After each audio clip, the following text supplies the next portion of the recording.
Hi guys, so welcome back to my YouTube channel. So today's video guys is ituturo ko sa inyo kung paano ako gumawa ng account sa ating OWA application. So kadalasan sa ating gumagamit na tayo ngayong panahon na to ng mga online banking, online sa lahat po ginagawa natin ay puro online. So ngayon magre-register tayo how to register sa OWA membership application.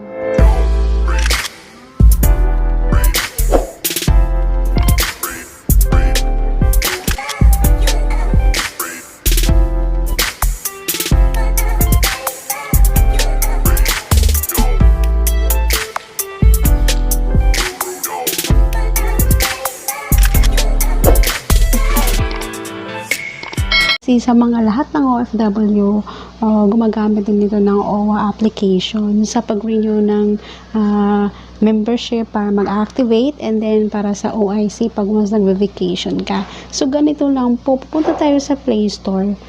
So, sorry sa ingay.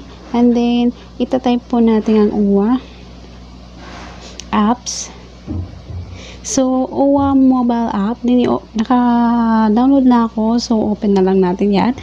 So, syempre, na-download ko na to siya at saka may account na din ako nito, gumawa na din ako. So, ang kailangan lang natin gawin is skip natin tong commercial na to. And then, syempre, kung mag-renew membership tayo, i-click natin ang renew membership. So, dito tayo sign up o dito tayo gagawa ng account. So, kung mayroong account ka na o kung wala ka pang account, so dito tayo sa don't have an account, then sign up here. So, ilalagay mo lang dito yung email mo guys. As in your email, lagay mo dito.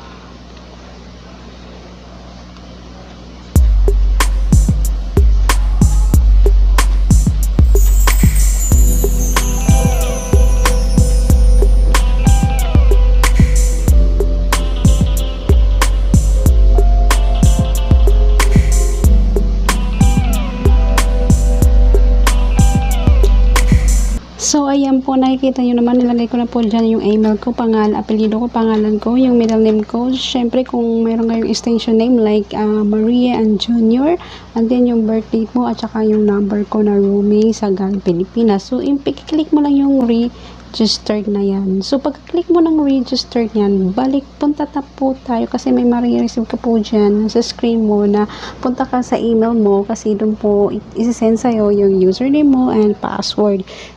Yung temporary password mo. So, pupunta tayo sa email natin guys ha. Email na-receive ko yung aking OWA username. So, nakikita nyo naman andyan yung OWA membership ko o yung OWA username ko and password.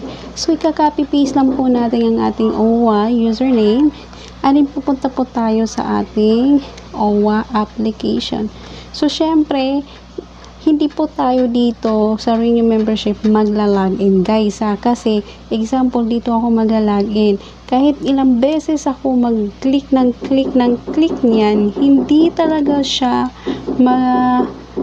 hindi po siya talaga magbubukas kahit anong gawin ko dyan, kahit anong gawin ko. So, syempre, ika-cancel po natin. Dito po tayo sa login. So, dito po natin ika-copy paste ang ating username and then yung password natin. Kasi, ang ating pag once nag-register ka na sa ating OWA, may marireceive ka na po na username and temporary password sa email mo. So, ayan na, nakita niyo po yung notification ko, nandito po yan. Ayan, so, syempre, i-click natin ang ating information.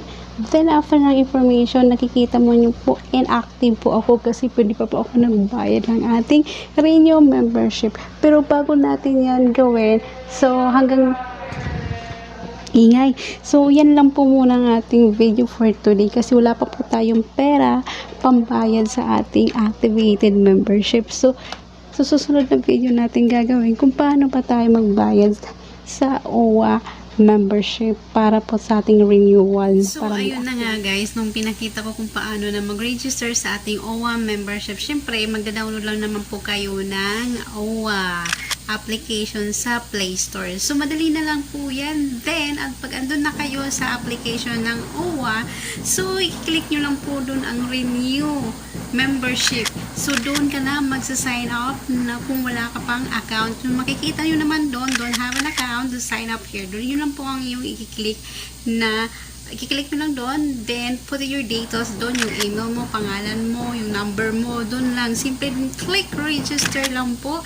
Ayun, may papakita ko yung mga screenshot ko dyan. So, and then after that, register doon, may marireceive ka na email from your na-registered na email doon na nilagay mo sa details mo. So, pupunta ka sa doon sa email mo na may marireceive ka doon na temporary password and username. So, sila po nagbibigay ng username. So, yun, copy-paste mo lang yung username mo na nilagay mo doon sa mismong application ng OWA. Then, pagkatapos nun, huwag na po tayong mag-login doon po sa ating Renew membership, kundi doon na mismo sa login. So, i-click natin yung login and then, ilagay mo na yung username mo, copy-paste and then also yung password. Then, register. Then, okay na yun. As in, bongga na pasok na yun doon. So, hanggang doon lang po tayo ngayon kasi wala tayong pambayad. So, hindi ko po ma-share kung paano magbayad sa membership kasi inactive pa po ako. So, next video, magbabayad na tayo. So, putol-putol muna ang ating video. Then, after that, lalagay ko na lang po sa description yung itong video na to pag magbayad na ako sa aking Renew membership. So, yun lang guys ang ating tutorial for today and have a good day and good luck po sa ating keep safe for bye for now. Hey, by the way, kung if you like this video, just give me a thumbs up, subscribe, and don't forget to hit the bell button. Huwag mong kalimutan, keep on watching from my YouTube channel. Bye for now.